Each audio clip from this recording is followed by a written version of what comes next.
Excuse me madam. Yeah Jagadish, నీకోసమే wait చేస్తున్నాను. నేను చెప్పిన పేస్ మేకర్ తెచ్చావా? ఎస్ మేడం, తెచ్చాను.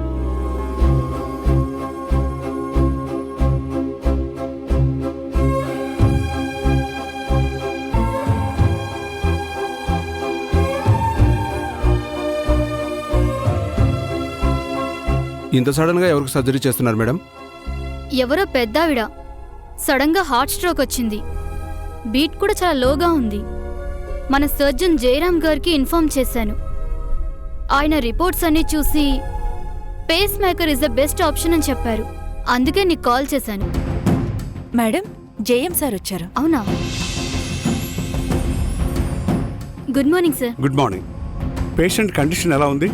సీరియస్గా ఉంది సార్. ఓ, ఫార్మాలిటీస్ అన్ని కంప్లీట్ చేశాం. ఓకే. బాడీ కండిషన్ కూడా చెక్ చేశాం సార్. బీపీ కానీ షుగర్ లెవెల్స్ కానీ సర్జరీకి కోఆపరేటివ్ గానే ఉన్నాయి సార్. అయితే ఇమీడియట్గా సర్జరీకి రెడీ చేయండి. Okay sir. పేషెంట్ ఎక్కడ ఉన్నారు?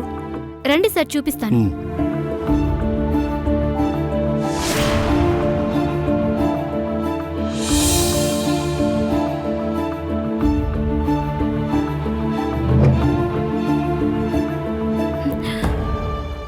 డాక్టర్, వీళ్ళ ఫ్యామిలీ మెంబర్స్ సార్. నమస్తే అండి. నమస్తే. నమస్తే అమ్మా. మా అమ్మని కాపాడండి సార్. చూడండమ్మా, డాక్టర్గా పేషెంట్ ప్రాణాలు కాపాడే బాధ్యత మాదే. కానీ మాకు కొన్ని లిమిటేషన్స్ ఉంటాయి.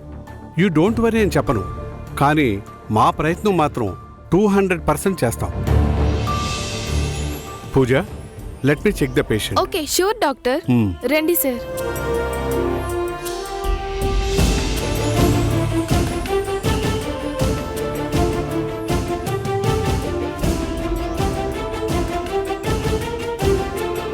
జయరామ్ సార్ చాలా ఎఫెక్టివ్ సర్జన్.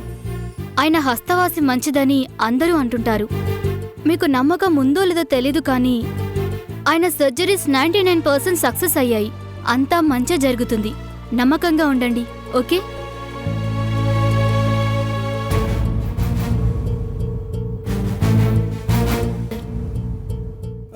పేస్ మేకర్ తెచ్చావా జగదీష్? తీసుకొచ్చాను సార్. మేడం టేబుల్ మీద ఉంది. ఓకే.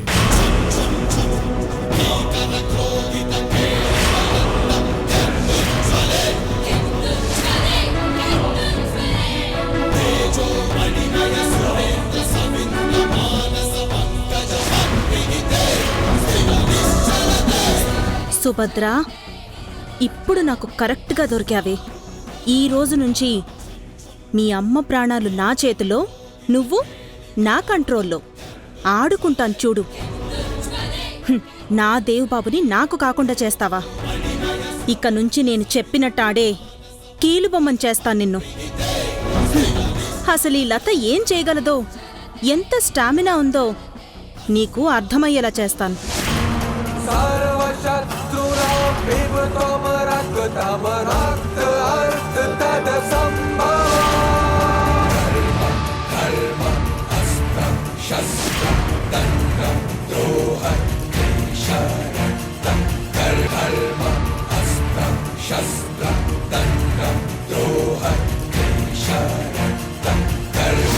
శ్రీలత, అర్జెంటుగా ఆపరేషన్ చేయడం బెటర్.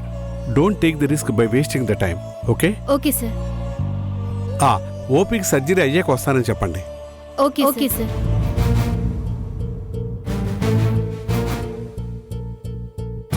బై 11:30 సర్జరీ స్టార్ట్ అయిపోవాలి.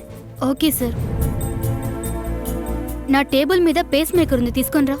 Okay madam.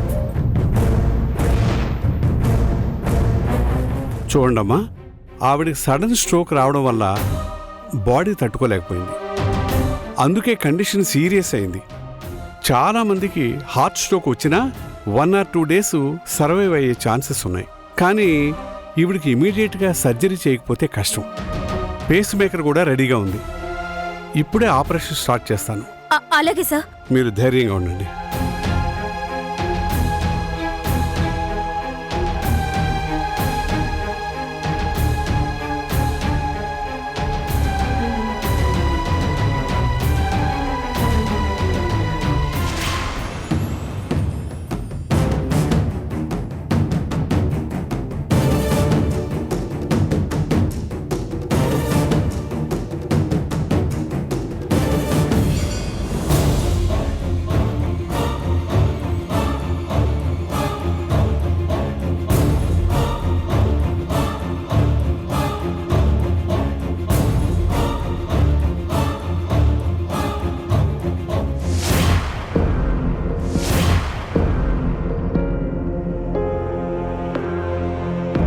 లత, భోజనం వడ్డించు. వచ్చేసా హరిత. నాకు ఆకలిగానే ఉంది. ఇద్దరం కలిసి తిందాం.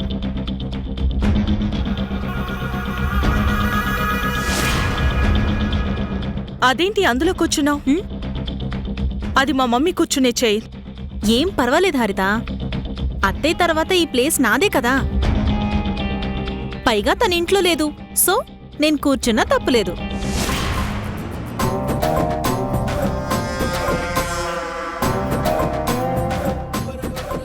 ఏంటి లత, ఒంటి మీద అన్ని నగలెందుకు? చూడ్డానికి చాలా ఎబ్బెట్టుగా ఉంది తెలుసా? అదేంటి హరిత అలా అంటావు? అవకాశం ఉండి నువ్వు వేసుకోవట్లేదని నేను వేసుకోకూడదా ఏంటి? నాకిలా నగలు దిగేసుకుని తిరగడం అంటే చాలా ఇష్టం. ఇన్నాళ్ళు అవకాశం లేక అలా ఉండిపోయానంతే. ఇప్పుడే ఏంటి, రేపు మీ అన్నయ్యతో పెళ్ళవని ఒంటిని మొత్తం నగలతో కప్పేస్తాను. సరే, నీ ఇష్టం వచ్చినట్టుండు గాని ఇంతకీ ఆ సుభద్రని ఏదో చేయబోతున్నానన్నావు. ఏం చేయబోతున్నావు? ఎలా చేయబోతున్నావు? ఎప్పుడు చేయబోతున్నావు?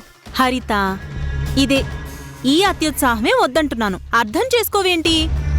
నా స్కెచ్లన్నీ చాలా డిఫరెంట్గా ఉంటాయి. మీలాగా ప్లాన్లేసే టైప్ కాదు నేను, చెప్పాను కదా. సరే, నువ్వేదో ఒకటి చెయ్యి గాని అయినంత తొందరగా మాత్రం ఆ సుభద్రని అంతం చెయ్యి. చెయ్యను హరిత. అప్పుడే ఆ సుభద్రని అంతం చేయను. అదేంటి అలా చేస్తాను ఇలా చేస్తాను ఇంకేముంది అన్నావు? సుభద్ర ప్రాణం తీయట్లేదా? లేదు, అలా సడన్గా సుభద్ర ప్రాణం తీస్తే ఒక పెద్ద ప్రాబ్లం వస్తుంది. అందుకే ముందు ఆ ప్రాబ్లంని సాల్వ్ చేయాలనుకుంటున్నాను. ఏంటా ప్రాబ్లం? దేవుబాబు. ఏంటి? దేవా? అవును, నీకు క్లారిటీగా చెప్తా విను. ఇప్పుడు దేవుబాబుని నేనెంత ఇష్టపడుతున్నానో అంతకు 100 రెట్లు ఎక్కువగా దేవుబాబు సుభద్రని ఇష్టపడుతున్నాడు. ఒకవేళ నేను ఆవేశపడి సుభద్రను అంతం చేస్తే దేవుబాబు ఏమవుతాడు? అయితే పిచ్చోడవుతాడు, లేకపోతే సుభద్ర లేని జీవితం నాకొద్దని తను ఆత్మహత్య చేసుకుంటాడు. ఆల్రెడీ ఒకసారి సుభద్ర తన్ని నమ్మట్లేదని విషం తాగబోయాడు కదా.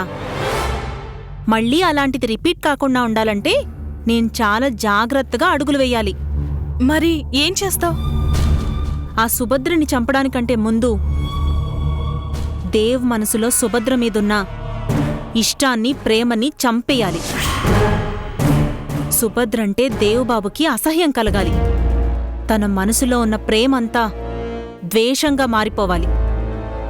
లేకపోతే దేవుబాబుని కంట్రోల్ చేయడం కష్టం. నిజమే లత, నేనా యాంగిల్లో ఆలోచించలేదు. నిజంగా సుభద్ర ప్రాణం తీస్తే దేవు మనకు దక్కడు. దాంతో మనం సుభద్ర హరికృష్ణ మీద గెలిచినా దేవుని పోగొట్టుకొని ఓడిపోయిన వాళ్ళమవుతాం. అందుకే హరిత, నేను చాలా జాగ్రత్తగా అడుగులేస్తున్నానని చెప్తున్నా. ముందు నేను అనుకున్నట్టుగా దేవుబాబుకి సుభద్రంటే అసహ్యం కలిగేలా చేస్తాను. ఆ తర్వాత తనకి సపోర్ట్ లేకుండా చేస్తాను. ఒంటరిదాన్ని చేసి అప్పుడు తన ప్రాణం తీస్తాను. ఎలా ఉంది నా స్ట్రాటజీ? చాలా బాగుంది లత. ఈ లత బాగా తెలివిగా ఆలోచిస్తోంది, కానీ తను తీసుకున్న గొత్తులో తనే పడబోతుందని తెలీదు. పిచ్చిది.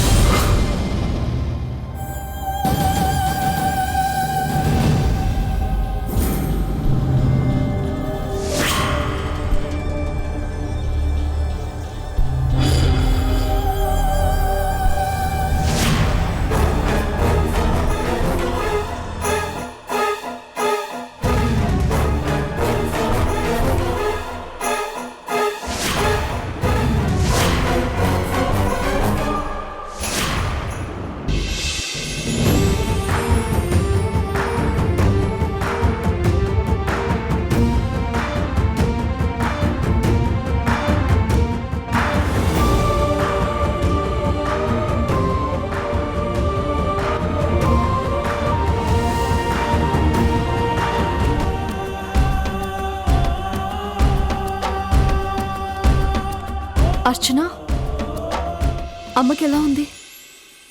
ఆపరేషన్ చేస్తున్నారక్క. తీసుకెళ్లి చాలాసేపు అయింది, అయినా ఇంకా డాక్టర్స్ బయటికి రాలేదు. అదే టెన్షన్గా ఉంది. హార్ట్ సర్జరీ కదా వదినా, లేట్ అవుతుంది. అన్నయ్యతో మాట్లాడి వచ్చేస్తావనుకున్నాను, రాలేదే అక్క. అన్నయ్యతో మాట్లాడాను అర్చన.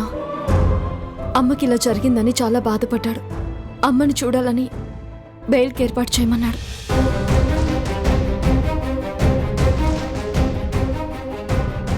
అట్నుంచటే లాయర్ దగ్గరికి వెళ్ళి మాట్లాడొచ్చేసరికి లేట్ అయింది. రాత్రంతా అత్తయ్యకి ఏం కాకూడదని ఉపవాసం ఉండి పూజలు చేసింది అర్చన. అందుకే రాత్రి రావడానికి కుదరలేదు. సుభద్ర, చీఫ్ సర్జన్ జయరాం గారీనా? నమస్తే డాక్టర్. నమస్తే అమ్మా. మా అమ్మకి ఎలా ఉంది సార్? పాజిటివ్ అమ్మా. ఆపరేషన్ సక్సెస్ అయింది.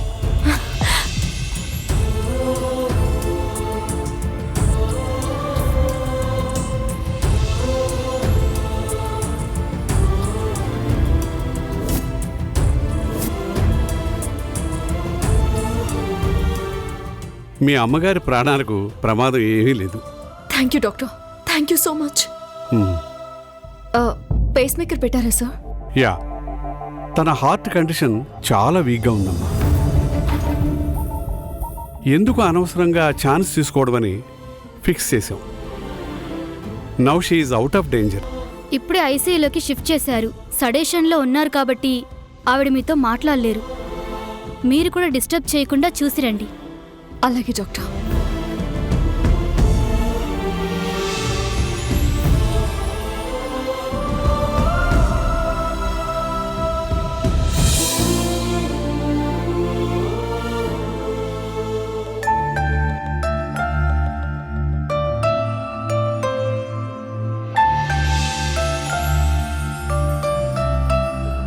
ఇదిగో అర్చన, బ్రెడ్ టీ. దేవ్, మనం వచ్చి చాలాసేపు అయింది. నువ్వు ఇంటికి వెళ్ళు, నేను తర్వాత వస్తాను. పర్వాలేదు సుభద్ర, నువ్వెక్కడ టెన్షన్ పడుతుంటే నేను ఇంటికెళ్ళి రిలాక్స్ అవుతానా? నేను ఇక్కడే ఉంటాను. ఎందుకు దేవ్, ఇక్కడ మేమందరం ఉన్నాం కదా, టెన్షన్ ఏముంది? అమ్మకు ఆపరేషన్ కూడా సక్సెస్ అయిపోయింది. నాకు ఇంట్లో మాత్రం ఎవరున్నారు? నేను నీతోనే ఉంటాను, నీకు తోడుగా ఉంటాను.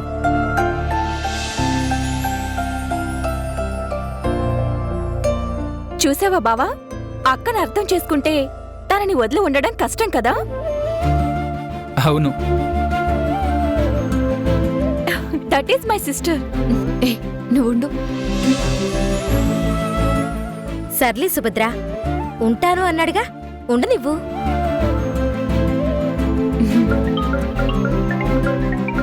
లాయర్ గారు. హలో సార్, చెప్పండి. అవునా, చాలా థ్యాంక్స్ అండి. Okay, thank you so much. ఏమన్నారు సుభద్ర? అన్నయ్యకి బెయిల్ వచ్చిందంట వదినా.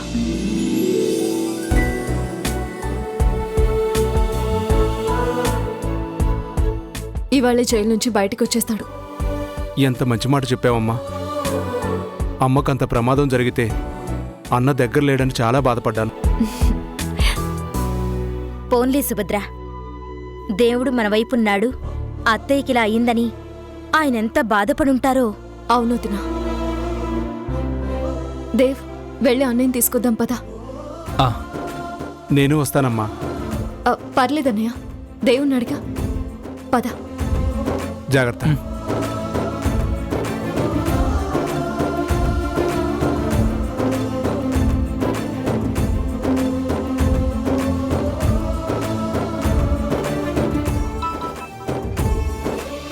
పూజారి, ఎలా ఉన్నావు? ఆ మాట నేను అడగాలి. నువ్వెలా ఉన్నావు? అత్తయ్య గారికి ఎలా ఉంది? నేను బానే ఉన్నాను. అమ్మకి హార్ట్ సర్జరీ అయింది. తనకే ప్రమాదం లేదని చెప్పారు. ఏంటి, హార్ట్ సర్జరీ అయిందా? మరి ఆ విషయం ఇంతవరకు చెప్పలేదా? అబ్బా, ఏదో హడావిళ్ళ పడి చెప్పలేదు. హాస్పిటల్లో ఎంత కంగారు పడ్డామో తెలుసా? తెలుస్తుంది అర్చన, కానీ నీకే నా కంగారు తెలియట్లేదు. నీకేం కంగారు? అత్తయ్య గారికి ఒంట్లో బాలేకపోతే అల్లున్నయ్యుండి నేను ఇంట్లో ఉండాలా? అదా, ఏం పర్లేదు, ఉండు. నేనెందుకుంటాను? ఇప్పుడే బయలుదేరి వస్తాను. పూజారి, అందరూ ఇక్కడే ఉంటే ఇల్లెవరు చూసుకుంటారు? అంటే నేను ఇంటికి వాచ్మెన్నా? చెయ్యి. ఇన్నాళ్ళు ఇల్లరికపు అల్లునని చీప్గా చూశారు, ఇప్పుడేమో ఏకంగా వాచ్మెన్నే చేసేశారు. అది కాదు పూజారి, ఇంట్లో ఒకరికి కష్టం వచ్చినప్పుడే కదా అందరూ ఆ కష్టాన్ని పంచుకోవాలి. నువ్వు ఇల్లు చూసుకునే బాధ్యత తీసుకో అంటున్నాను. ఇది బాధ్యత కాదు, బరువు. కావాలంటే ఆ సింహానొచ్చి ఈ బరువు మోయమను. నేను అక్కడికొచ్చి నిన్ను అత్తయ్య గారిని బాధ్యతగా చూసుకుంటాను. ఏం అక్కర్లేదు బాబు, ఇక్కడికొచ్చి నీ కంగారుతో మమ్మల్ని కంగారు పెడతావు. నువ్వు అక్కడే ఉండు. అదే ఇల్లరికపు అల్లునంటే అందరికీ చులకన. అందుకే నేను పోలీస్ అవుతానంటున్నాను. నేను ఖచ్చితంగా పోలీస్ సెలక్షన్స్కి వెళ్తాను, సెలెక్ట్ అవుతాను. పోలీస్ అయి నీ మీద బదులు తీర్చుకుంటాను. అలాగే, బాయ్. బాయ్.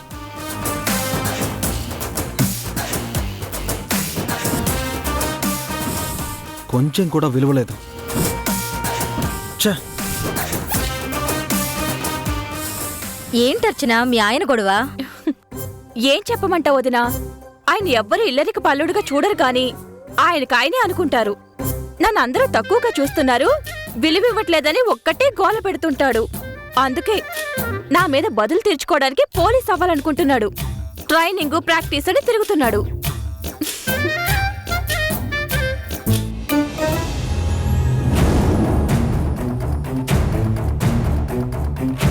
ఏంటి ఎస్ఐ గారు, లాయర్గా నా పూచీకత్తు మీద కూడా ఒక వ్యక్తిని విడుదల చేయడానికి ఇంతగా ఆలోచిస్తున్నారా?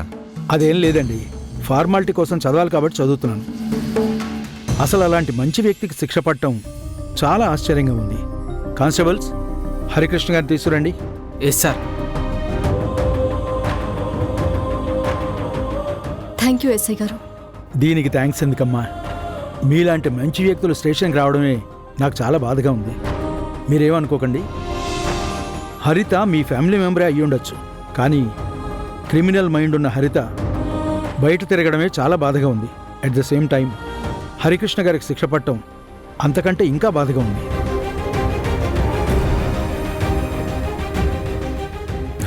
అన్నయ్య, అమ్మా సుభద్ర, అమ్మకెలా ఉంది? సర్జరీ జరిగిందన్నయ్య, పేస్ మేకర్ పెట్టారు. ఏమైనా మాట్లాడుతుందా? లేదన్నయ్య, ఇంకా అన్కాన్షియస్ గానే ఉంది. పదమ్మా, అమ్మని చూడాలనుంది. లాయర్ గారు, చాలా థ్యాంక్స్ అండి. అయ్యో, మీలాంటి వాళ్ళకి సహాయం చేయడం నా అదృష్టంగా భావిస్తాను. జాగ్రత్తగా వెళ్ళండి. ఓకే, రామా. ఏంటి? ఎప్పుడు?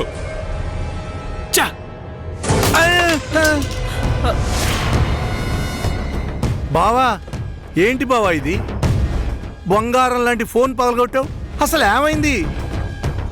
ఏం జరగకూడదు అదే జరిగింది. హరికృష్ణ బెయిల్ మీద బయటకు వచ్చాడంట. అవును, మరి తను ఏమైనా 10 మర్డర్లు చేసి జైలుకి వెళ్ళాడా బెయిల్ రాకపోవడానికి? డొమెస్టిక్ వైలెన్స్, అది కూడా అబద్ధం.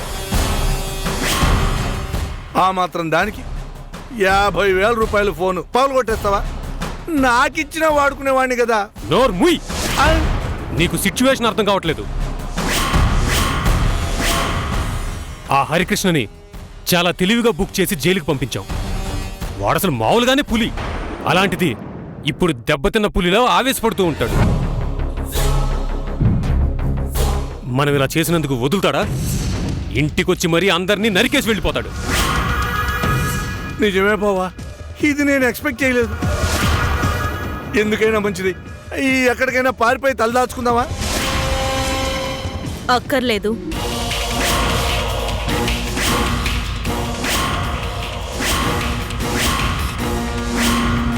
అదేంటమ్మా ఎలా అంటావు? నా అంచనా కరెక్ట్ అయితే హరికృష్ణ వాళ్ళ ఇంటికి కూడా వెళ్లకుండా డైరెక్ట్గా ఇక్కడికే వచ్చేస్తాడు. రాడని నువ్వెలా చెప్పగలవు హరిత? ఆ రోజు మమ్మీ మనుషుల్ని పంపి సుభద్ర మీద అటాక్ చేయిస్తే అది దేవ్ చేశాడనుకుని ఎంత ఆవేశంగా వచ్చాడో తెలుసా? నిజమే బావా, ఆ రోజు నేను చంపేస్తాడేమో అనుకున్నా, లక్కీగా వదిలేశాడు. ఆ, కానీ దేవు కోసం వచ్చాడు కాబట్టి వదిలేసి వెళ్ళిపోయాడు. ఇప్పుడు అలా కాదు కదా, అతన్ని జైలుకు పంపించింది మనమే. తన తల్లి అనారోగ్యానికి కారణం మనమే కాబట్టి గ్యారంటీగా వస్తాడు. అబ్బా, నా మాట వినండి డాడీ. హరికృష్ణ ఖచ్చితంగా రాడు. తన తల్లి కల జరిగిందన్న ఎమోషన్లో వచ్చుంటాడు, కానీ తన విషయంలో మాత్రం అలా రియాక్ట్ అవ్వడు. అంత తేలిగ్గా ఎలా చెప్పగలుగుతున్నావు అమ్మాయి? మామయ్య, ఆ హరికృష్ణకి ఊళ్ళో మంచివాడు ఉన్నవాడు అనే పేరుంది. ఆ పేరు చెడగొట్టుకోవడానికి అతనిష్టపడడు. ఎప్పుడూ మంచితనం ముసుగేసుకొని తిరుగుతుంటాడు. ఇప్పుడు సడన్ గా ఆవేశంతో మన ఇంటికొచ్చి మనల్ని ఏమైనా చేస్తే ఊళ్ళో జనమంతా ఏమనుకుంటారు? తనకున్న మంచి పేరు పోతుంది కదా. పైగా నలుగురికి మంచి చెప్పే మనిషి ఇలా ఆవేశపడిపోతే ఎలా అని అందరూ తిడతారు కదా. అందుకే హరికృష్ణ రాడు. ఓకే హరిత, నువ్వు చెప్పింది కరెక్టే. కానీ మన అంచనాలు తప్పి తను వస్తే మాత్రం అతన్ని మనం ఫేస్ చేయలేం కదా. ఆ భయం అక్కర్లేదు డాడీ, అతన్ని నేను ఫేస్ చేస్తాను.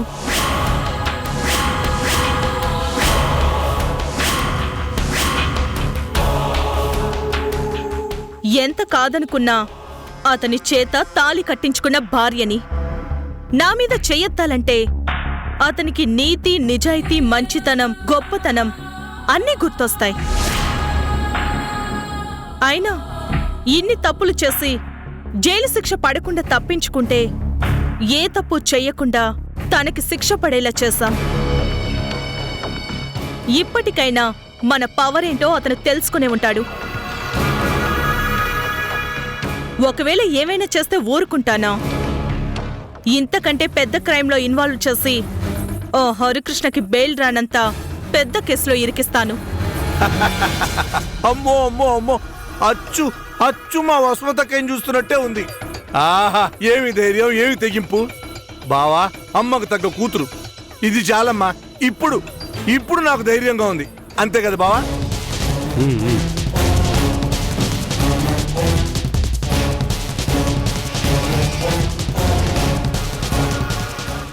అత్తగారి కంటే ఎక్కువగా ఒక తల్లిలా నిన్ను ఆదరించింది, నీ మీద ప్రేమ చూపించింది, నిన్ను అక్కును చేర్చుకుంది.